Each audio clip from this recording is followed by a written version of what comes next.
Baba, imependeza tuweze kuwepo pamoja tena. Nikupongeze zaidi kwa kuamua kuja kwenye ibada, kwa maana kupitia ibada ya Mungu anaenda kuachilia Mungu katika jina la Yesu. Tuko katika mwezi unaitwa mwezi wa ufalme wa mbinguni. Ufalme wa mbinguni. Kuna ufalme wa Mungu na ufalme wa mbinguni. Tofauti yake ni nini? Unaposema ufalme wa Mungu, tuna maana ni kule Mungu anakaa. Baba yetu uliye mbinguni. Mungu Baba yuko mbinguni na amekuwapo huko muda mrefu. Hapa duniani Mungu aliwapa wanadamu. Narudia tena. Hapa duniani Mungu aliwapa wanadamu. Kitabu cha Mwanzo sura ya kwanza mstari wa 26. Mungu akasema tuumbe mtu kwa mfano wetu, wakatawale samaki na wanyama wa porini na kila kitu chini ya jua.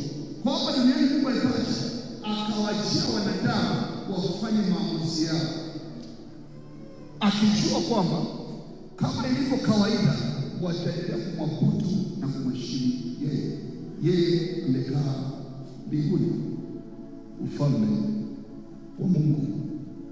Sasa Yesu Kristo alipokuja, Mungu hawezi kuja duniani.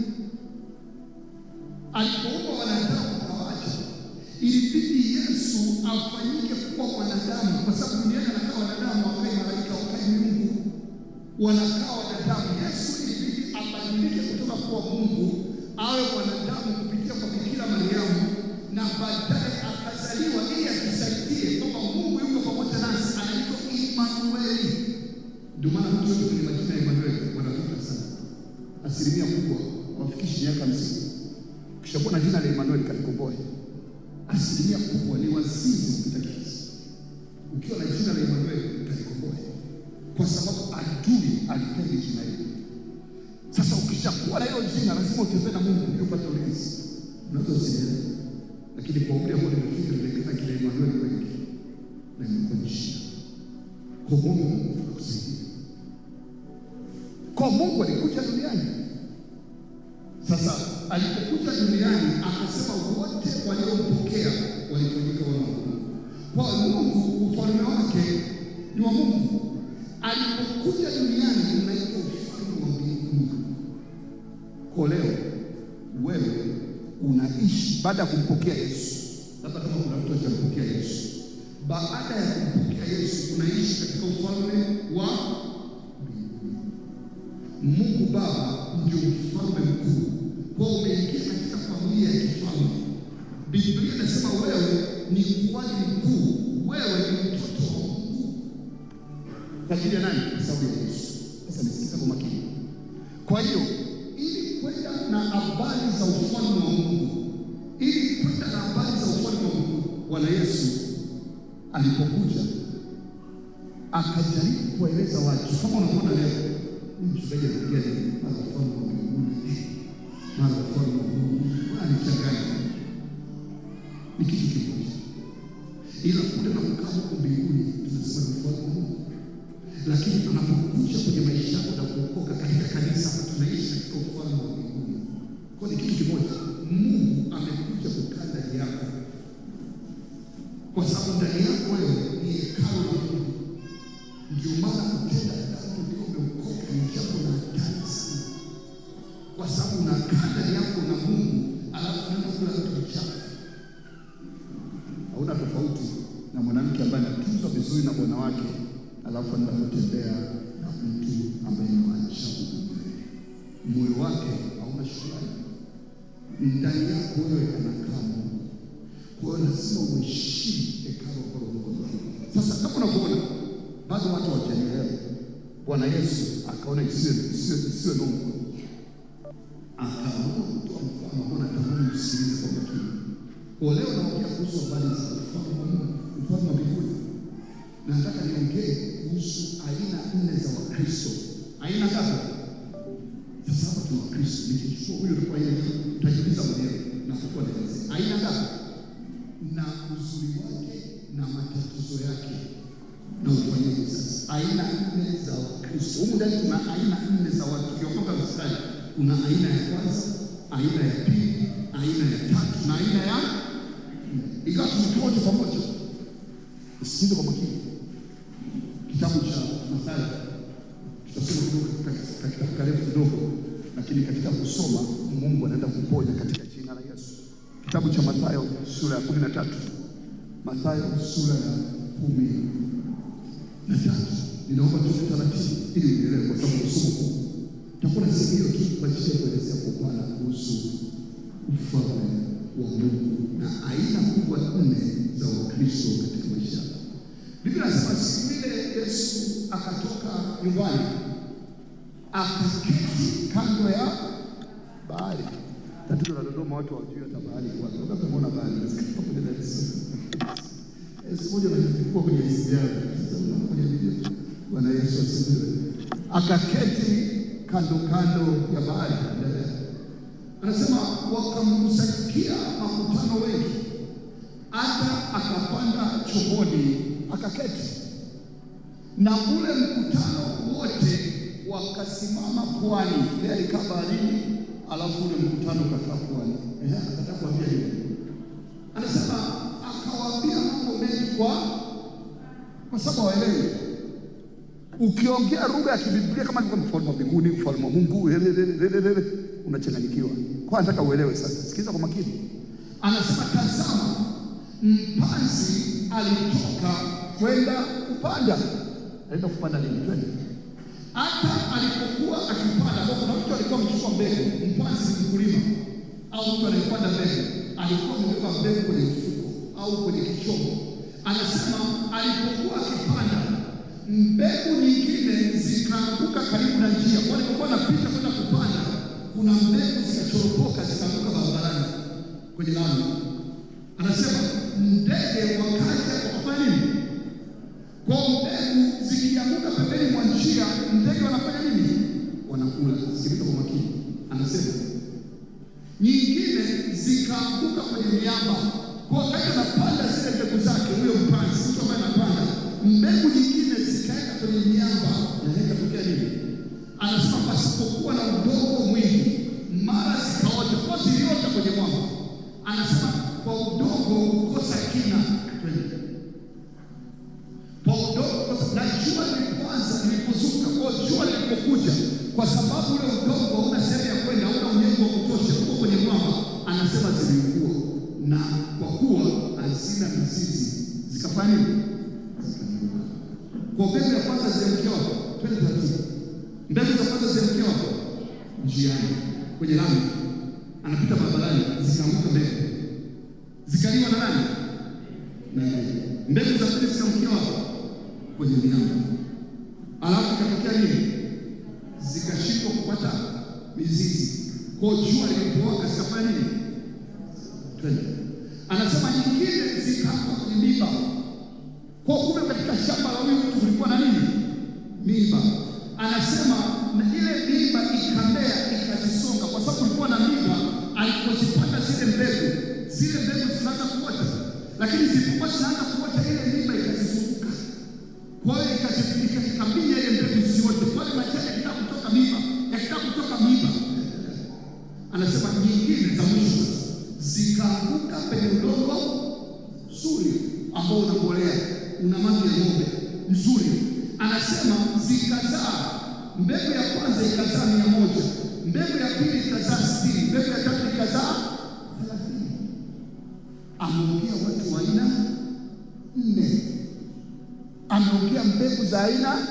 Mbegu za kwanza ilikuwa inatembea zikaanguka kwenye njia, kwa sababu hata ukiangusha pale mahindi nje, ndege wakiziona kutoka nje haziko, kwa sababu njia wanakuja, ndege wanakuja wanakula. Hiyo ya kwanza. Mbegu ya pili ikaanguka kwenye miamba, kwa sababu ilikuwa haina mizizi, ikashindwa kukua. Jua lilipokuja ikatoweka. Mbegu ya tatu, Biblia inasema ikaanguka kwenye miba. Ile miba ilipoanza kuota mbegu na mvua, ile miba nayo ikawa mkubwa, kwa hiyo ikaizima.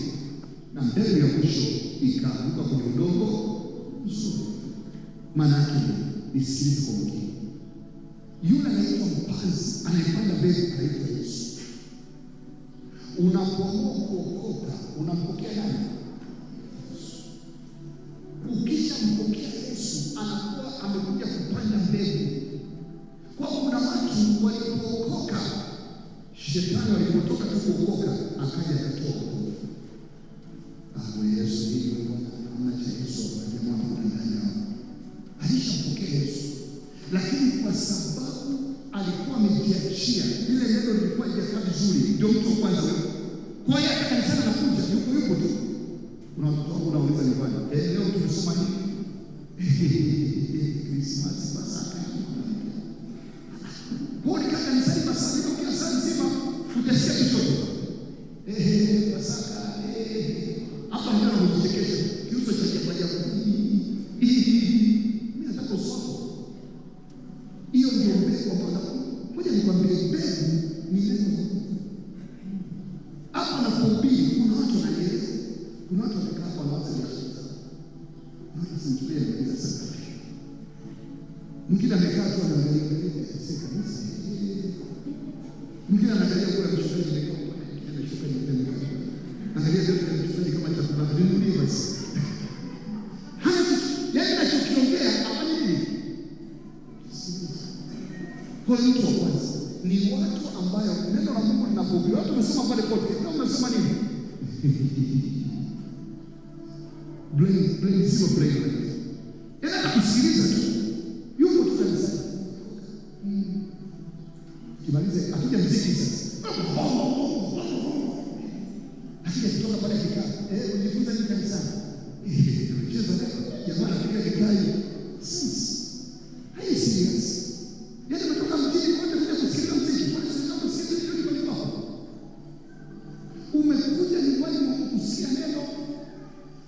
Kama nimesikia story ya mpanzi, unaelezea ile story kwa sababu unachukua Mungu amekupa masikio kwa ajili ya kusikiliza. Ina maana usipokuwa serious kwa Mungu, hata kila shule kwa hivyo, ukienda sehemu yote kwa hivyo, hicho lijikaitika kuliko hiyo. Sio mtu.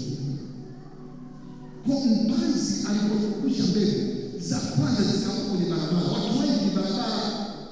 Neno tunahubiri kwa sababu wiki iliyopita nimefunza kanisa. Wiki iliyopita hapa napenda kuchekesha. Pale kuchekesha na kunifanya sipendi tabia. Mimi nataka na macho yako. Nimekuuliza wiki iliyopita tumejifunza nini? Ukishika kuona hii sio kumbuka ni style. Kumbuka basi lakini ujifunza wiki iliyopita hata sio kubwa kuhusu ufalme wa Mungu basi hivyo. Lakini mtu mwingine akitoka hapo ukimuuliza ile mbegu iliyopandwa neno la Mungu. Ile mbegu iliyopandwa neno la Mungu. Biblia inasema kazi ya shetani ni kuua, kuharibu na kuua, kuchinja na kuharibu. Hana kazi nyingine. Kitabu cha Yohana 10. Muovu aje bila kuchinja, kuua. Shetani kishampelekea neno la Mungu. Akamina ndio sababu za kwanza. Yeye amekaa kwa waza chini na kuko na yeye. Unaona kabisa anakuangalia. Amen. Yeye anasema amen kwa jina lake. Nilisikia yeye anasema amen. Ndio katika Bwana Kristo sio uongo. Ndio maana ukiwa kanisani, ukiona mtu ambaye chochote, mjue tayari maskini ameshakufa kidogo. Hamna kitu. Mtu ambaye ni Kristo mzuri, atakumbuka hata mstari mmoja ile kirudi nyumbani kabla ya kulala, atachukua Biblia tena ataangalia Mungu ulikuwa unaongea na nini leo. Anasema ukimpenda Bwana Mungu wako kwa moyo wako wote, ufanye kutenda akuagizayo leo, ndipo Mungu atakubariki nchi, atakubariki maisha. Ndio maana kuna Wakristo wanapata mvi wamekaa kwenye Ukristo ni watu wa kike. Hawawezi kusimama kwa ajili ya jambo lolote.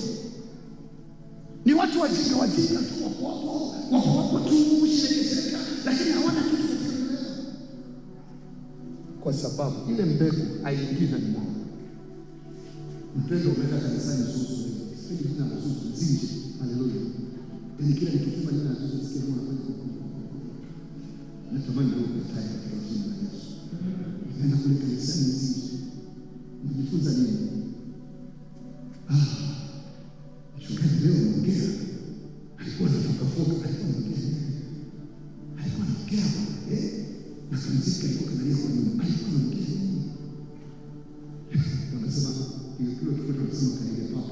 Yaani jamaa chakula kitu yake. Umebaki na makaka. Hamna kitu. Umebaki tu huko. Yaani unafahamu huko lakini una chochote ndani. Na shetani anakucheka kwa sababu unapoteza muda. Hiyo ndio ile kwanza. Pembeni mwa njia.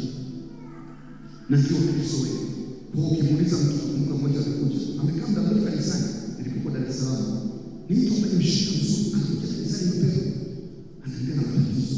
Nikamwambia kuna matatizo gani? Kaeleza matatizo yake, nikamwambia unaomba kwa sababu nataka kusikia. Jana nilisahau kuomba, juzi niliomba kidogo. Jana nilikuwa na rangi sana baba yetu ile nikamwangalia. Nikamsikia. Nikasema hii mbele imepona kwenye njia pana. Haitatoa matunda. Yaani ndio unapoteza muda kwenye Kristo. Kwa sababu kama mbegu haitaota, mkulima anapoteza shamba lake. Kama umeokoka alafu hujaendelea kukua katika Mungu wako, umebaki kiko vile vile, naomba nikwambie unapoteza muda katika Kristo. Wewe ni mtu ambaye upo tu unapata sifa, lakini upate furaha ndani ya Ukristo. Ndani ya Ukristo kuna vitu na kuna tabia yake. Lazima ni tabia ya maombi. Lazima ni tabia ya kusoma neno. Lazima ni tabia kuja kanisani. Na kanisani haikuwa umetubu. Anakuja na karatasi ndogo kwa neno fulani. Yuko serious na Mungu. Unajua ukiwa darasani nimeshakuwa mwalimu. Kuna wanafunzi wa aina nyingi. Mwanafunzi wa kwanza anakuja na tabia hiyo. Mara anachukua simu anaangalia. Mara anatamani kwenda nje. Hajapanda tena haja. Anataka tu kwenda nje. Sio nataka kuonyesha sura yangu. Unataka nini? Kwani usilie? Kwani kichapo usilie? Mwingine kabisa mpaka usikize. Yaani kama hayarudi kabisa. Natangaza siku moja, anatoa milioni 10, akishtuka ndo asimame yeye Bwana Yesu. Tuombe tu milioni 10 yetu. Usio mbele upande wa pembeni mwa njia. Mtu wa pili ambaye Biblia inasema ni mbegu ambayo ilipandwa kwenye mwamba. Huyu ni Mkristo ambaye amekubali kuokoka. Amekubali kumwamini Mungu lakini hajapata mafundisho. Yaani kumwambia Yesu ni Mungu. Wewe Yesu sio Mungu.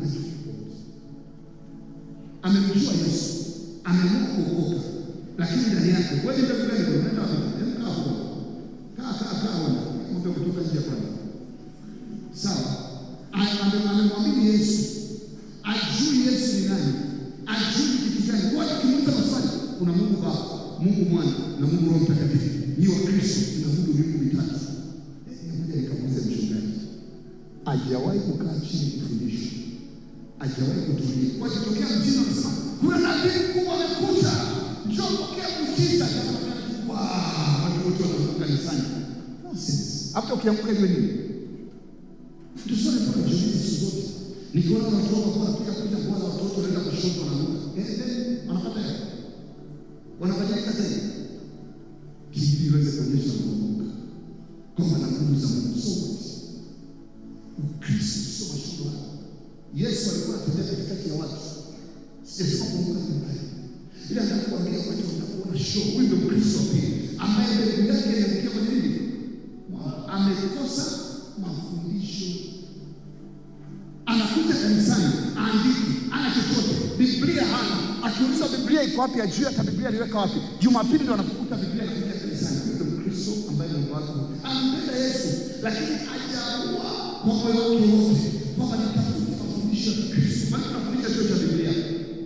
Tunafundisha ili kwamba watu wamjue Yesu, kwa sababu mwenyewe mpaka leo, ngoja nikwambie ukweli. Nimesoma Biblia mpaka leo ya PhD. Na Biblia tatu. Nimesoma Biblia theology. Lakini mpaka leo nikisoma Biblia nakuta vitu kila siku. Kila mstari, kumbe huo ndio una maana huu. Leo naandaa somo kwa ajili ya mbegu. Nilikuwa na choka nalo, nilipokuwa naendelea kuchimba, nilipokuwa naomba lazima niombe. Napokuwa naomba, ndio hii. Kwa sababu ya graduate bado. Hakuna anayejua Biblia kwa sababu unatakiwa kujua hiyo mtaalamu bado. Biblia ni mpya kila siku. Kwa lazima kama umeamua kwenda katika Ukristo, lazima kama umeingia katika darasa hili, Bwana Yesu akasema enendeni mkawafanye mataifa kuwa wanafunzi. Kwa Ukristo ni wanafunzi. Kama unataka kuwa mwanafunzi, achana na Ukristo. Kwa sababu unapoingia kanisani, wewe ni mwanafunzi kujifunza kuhusu Mungu. kila siku ni maandalizi ya kwenda mbinguni. Ukimjua sana Mungu ndipo itakapokuwa kufanikiwa kwao. Wale wanaendesha magari, nilikuwa na gari inaitwa Guta. Kwa ukimpa dereva ambaye hajui, anadhani kama kuendesha pikipiki.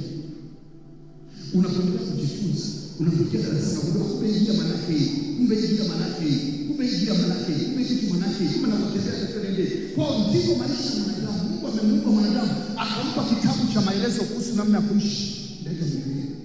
Kwa unapozidi kusoma kitabu hiki unazidi kujua kweli. Nilikwambia mtu wa kwanza mbegu ya unga barabarani. Huyu hana time. Shetani anachukua kichwa. Amekaa kanisani, amelala usingizi. Hata neno la Yesu. Amekaa kanisani, yuko sokoni. Amekaa kanisani, anawaza mambo yake mengine. Huyo ni mtu wa kwanza. Mtu wa pili ninakwambia ni mtu ambaye amekuwa kwenye nyama. Huyu ni mtu ambaye anapenda Mungu, anapenda mafundisho mabovu. Nakumbuka mmoja alikutana na mchungaji mzinzi. Kwa mchungaji yuko na mnaye, yeye ndio kawa anamsikiza mchungaji. Wakitoka ndio kutafuta madeni ya mchungaji. Kwa kichwake kaeleza, hivi ndio Kristo. Kwa hata mhubiri hiyo ndio mbegu moja ikakosa mzizi, ikapata mafundisho. Mbegu ya tatu au Mkristo wa aina ya tatu ni mbegu ambayo imeanguka kwenye miba. Miba ni kitu gani? Ukisoma Biblia, miba ni shughuli za maisha. Unampenda Yesu, unaambia kupata kazi lazima tulale na wewe. Nashangaa unakubali. Ndio utapata kazi na bado unakuja kanisani lakini ushauri. Unampenda Mungu, unajua mafundisho, umekuwa katika wokovu, lakini unaambiwa ili upate mtaji lazima tukufanyie kitu fulani. Lazima utoe rushwa. Kuanzia leo bosi wako anatoa taarifa marufuku kwenda kanisani Jumapili. Lazima ufanye kazi. Miba. Miba ni kwamba biashara Jumapili ndio kubwa. Na unaambiwa Jumapili baada ya kwenda kanisani ili ukapate kukua, kwa sababu mbegu inatakiwa kumwagiliwa. Na kitu kinachomwagilia maji mbegu ni neno la ibada za kila siku. Kitu kinachomwagilia maji mbegu iweze kukua ni neno la Mungu. Biblia au mafundisho yanasaidia mbegu kuweza kukua. Vinginevyo hiyo mbegu itatubaa. Kwa pamoja na kwamba amempenda Yesu, lakini shida za maisha, mapambano ya maisha, ndio maana Yesu akasema haiwezekani kumtumikia Mungu na pesa. Inabidi ukubali kimoja ili Mungu akusaidie kupata pesa kule katika kumtumikia. Leo kuna watu wanakuja kanisani na kufanya biashara sokoni. Ndio maana nikisema ukiwa Jumapili usiende kama mtoto mwingine. Ukimaliza ibada nenda kufanya biashara, sio kataza. Sio dhambi. Ila muda wa ibada njoo kushukuru Mungu, kwa sababu lazima utumikie Mungu kwa roho yako yote, kwa nafsi yako na kwa moyo wako wote. Na ukiwa na bosi ambaye anakwambia Jumapili lazima uje kanisani, ingia kwenye maombi. Mungu ataongea naye. Atabadilisha utaratibu. Mimi mwenyewe nimeshafikia na ndio Jumapili viongozi wote wanataka kwenda sehemu fulani kwa ajili ya kitu fulani. Nikaingia kwenye magoti, Baba katika jina la Yesu badilisha utaratibu kwa ajili yangu. Baba kwa jina la Yesu badilisha utaratibu kwa ajili yangu. Baba kwa jina la Yesu badilisha utaratibu kwa ajili yangu. Wakabadilisha ile safari ya kanisa leo ikisema tufanyika Jumatatu. Kwa nini? Kwa sababu usikubali matatizo yanapotokea kwa kulima namna ya kumtumikia Mungu. Pesa zipo tu. Ukiniambia leo nikatafute pesa, naweza kuacha ibada. Unakuta wanasema chakula cha kuiba ni kizuri zaidi wakati mwingine. Unapokuwa umekosa ibada na shida pekee ndio unakuwa wengi zaidi. Lakini utakapotegemea Mungu, Mungu atakupa neema nyingine zaidi ya hiyo. Kwa hiyo bora mtumikie. Kwa watu wengi wanampenda Mungu, lakini mimi ninawakamata siku ya ibada inabidi Jumamosi aje kufanya mazoezi. Anafanya akati watoto wanakuwa wengi kwa ajili ya kwenda Jumapili. Kwa anapokosa vile, anakosa ukuu wa Mungu ndani yake, anakosa neno, anaanza kunyong'onyea. Yesu anategemea akipanda mbegu kutokea matunda. Matunda nini? Tuangalie Galatia sura ya 5:16. Matunda ni kitu gani? Galatia sura ya 5:16 anasema. Galatia sura ya 5:16 anasema. Twende kwa mstari. Twende 18. Twende 19. Hapo twende 22. 22. Bwana Yesu asifiwe. Kwa mtu wa kwanza ambaye mbegu yake ni hamna matunda, Yesu anategemea wewe ndani yako upendo, furaha, ndio matunda ya Roho: amani, uvumilivu, utu wema, fadhili, uaminifu, upole, kiasi. Anasema juu ya mambo kama haya hakuna shida. Lakini Wakristo wengi hata tunda moja, ukienda kwenye upendo usiseme. Jana nilikuwa nimekaa, akanipigia simu mama mmoja, mchungaji, mimi nafanya kazi kwenye serikali, ninaonewa sana, makosi yangu yananinyanyasa, au nisaidie, wananichukua kwa kushoto, wananifanyia hiki. Mchungaji, nilikata tamaa toka miaka 5 iliyopita, nilikata kazi, mambo magumu, mambo ya heri. Kaanza kulia kilio cha msiba. Nikamwangalia, kwanza nikajiuliza, huyu mtu ni Kristo na yule wa mbegu imepanda pembeni mwa barabara, au yule mdogo mdogo wote, au huyu ni Kristo ambaye amepata kwenye mlima na mlima? Sasa dawa ya mlima ni maombi. Unapokuwa umeokoka, unafanya kazi kwa mtu, manyanyaso yanaanza, ingia kwenye maombi. Akikutaka kimapenzi, usiokoke, ingia kwenye maombi. Atafanya kile anachofanya, atakwama, atakwambia umeondoka. Mimba huwezi kuitoa kama sio bombaji. Mimba huwezi kuitoa kama sio bombaji, haiwezekani. Yaani Kristo ambaye katika mifumo ya dunia, alafu muombe angalau saa moja kwa siku na Mungu wako kwenye magoti kila siku. Naomba nikwambie, maisha ni magumu, watakushughulikia na baadaye utamwacha Yesu. Matunda ya Roho ndani yako hayatatokea. Mbegu ya mwisho, mtu wa mwisho, Bwana Yesu alisema ni mbegu ambayo iko kwenye nini? Udongo mzuri, ikazaa matunda, moja 100, moja 60, nyingine 30. Mungu anapenda uwe mbegu ambayo inazaa matunda.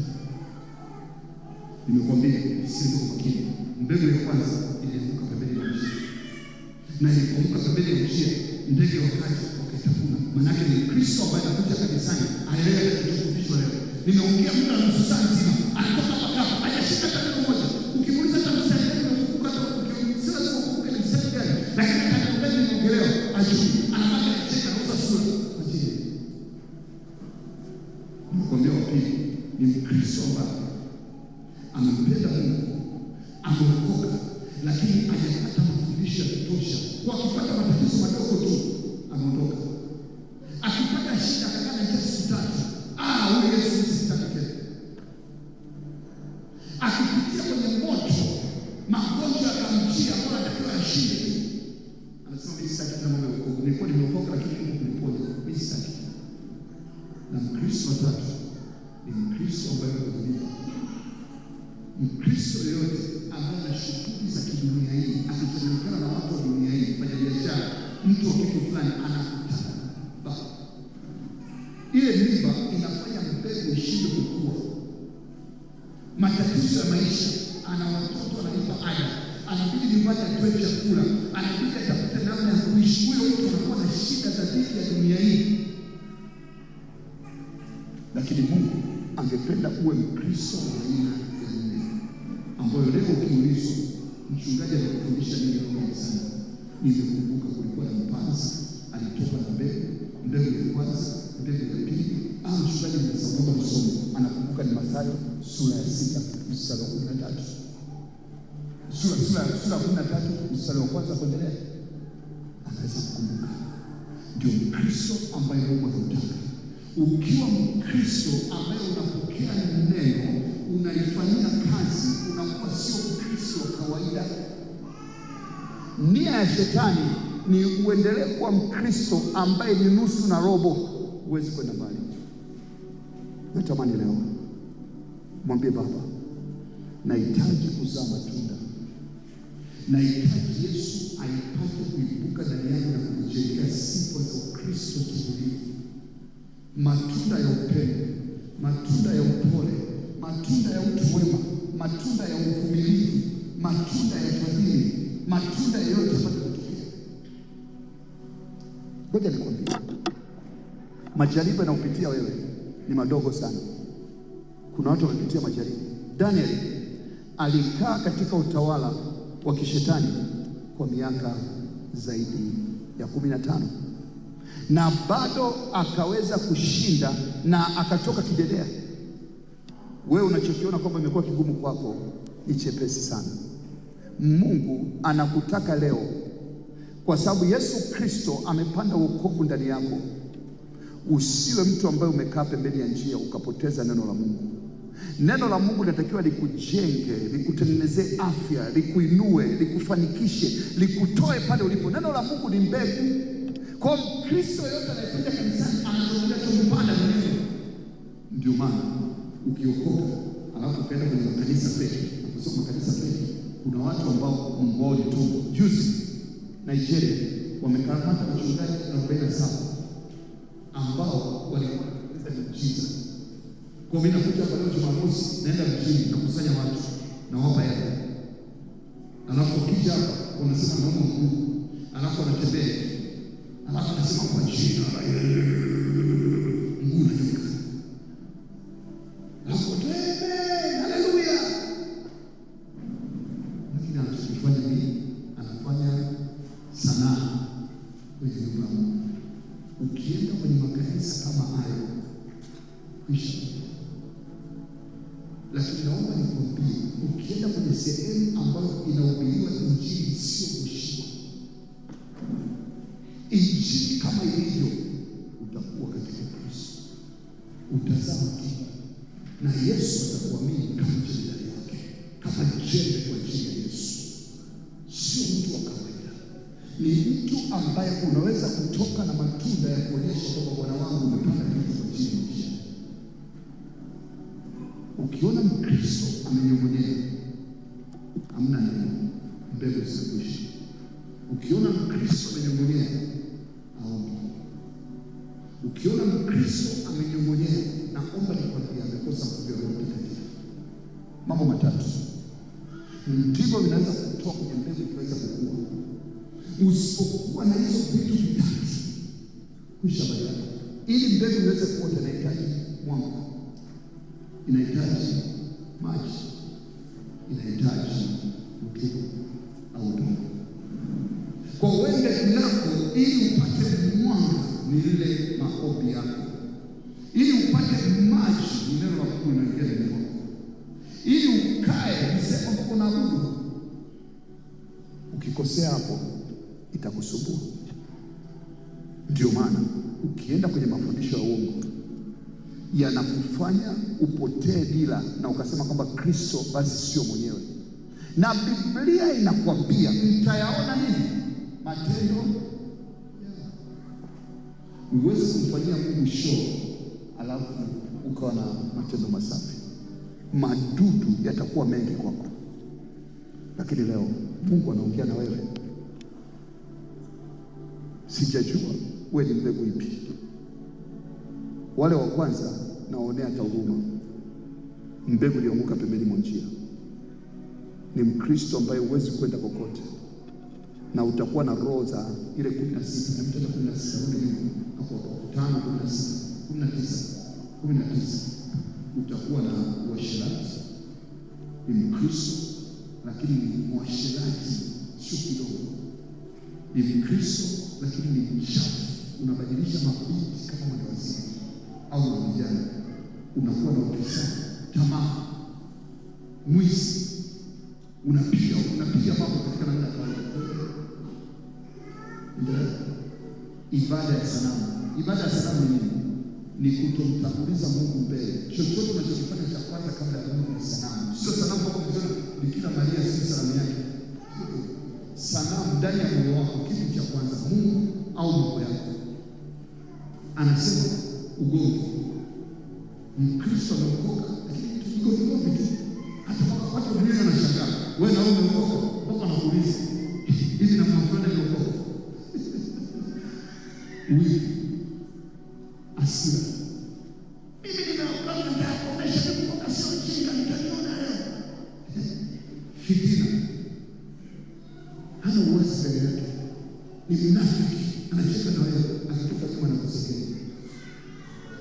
Faraka, uzushi, yaani neno likali, anakuja na ugani. Akisikia jambo anaongeza na ya kwake, anapiga story kama akijukumawe. Usuda, anawivu na watu wengine. Ulevi, piga maagizo kawaida. Ulafi, anapiga kitu.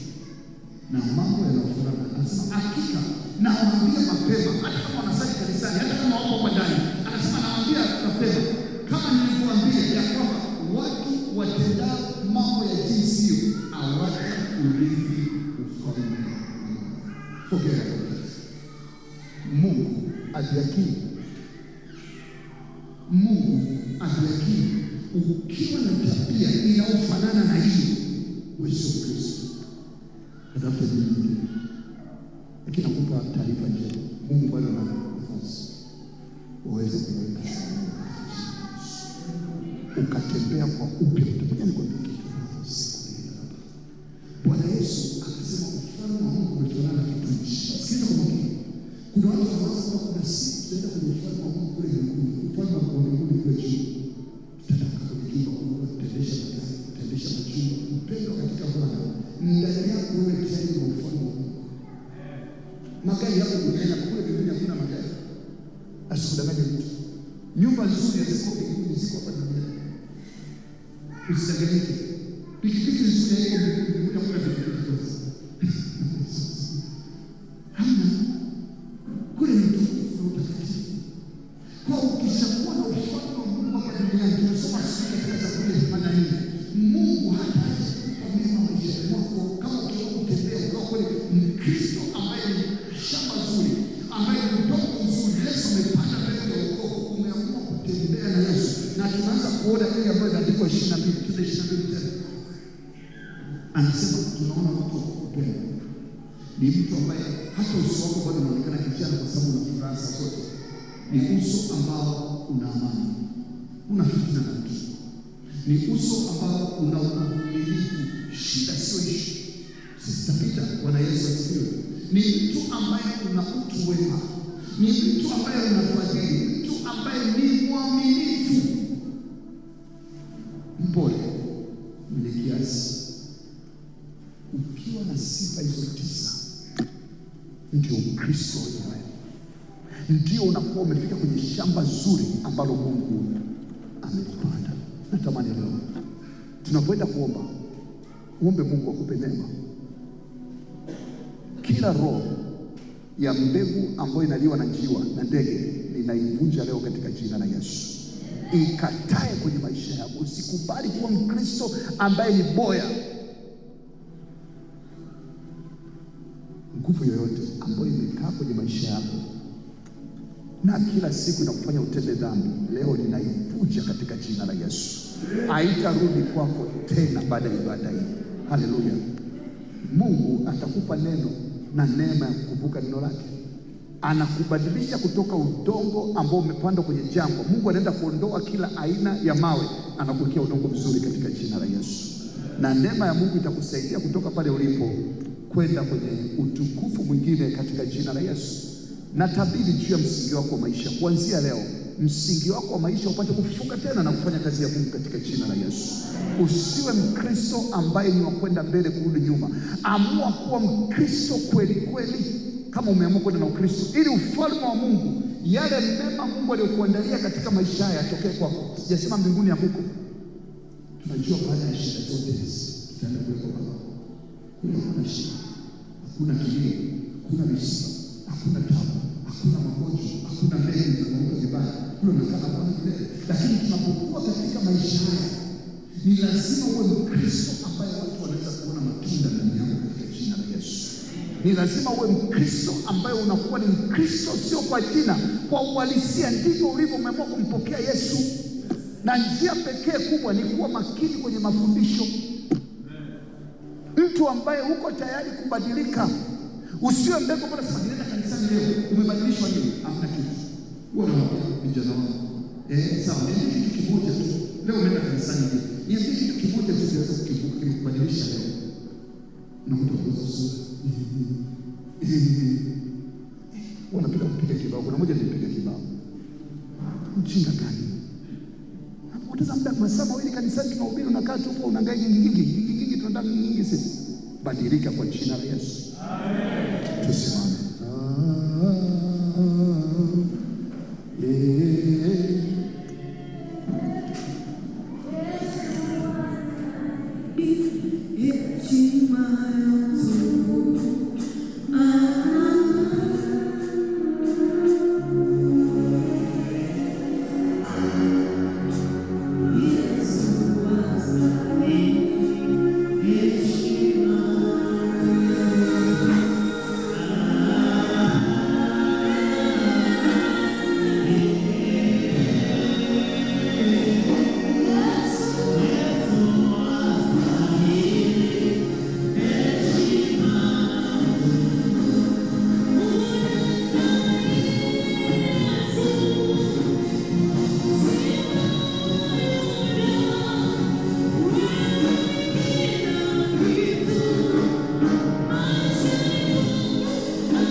Kwa jina la Yesu wa Nazareti, ninakuja mbele yako leo kwa moyo uliotubu.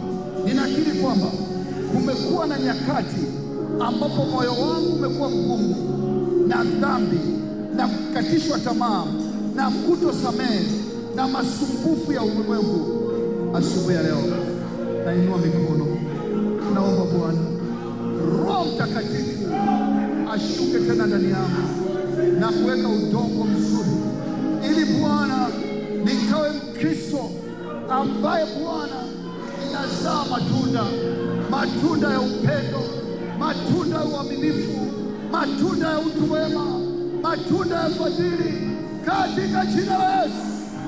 Kwa mamlaka ya jina la Yesu ninakemea kila mkandamizo wa mamlaka za giza kwa ajili ya dhambi. Toka! Achia roho yangu, achia mwili wangu, achia nafsi yangu, katika jina la Yesu, katika jina la Yesu. Baba, kwa jina la Yesu, kila mwizi ambaye anaiba neno lako katika maisha yangu leo, ewe mwizi, achia maisha yangu, toka, katika jina la Yesu. Ninatangaza kuanzia leo mimi ni udongo mzuri.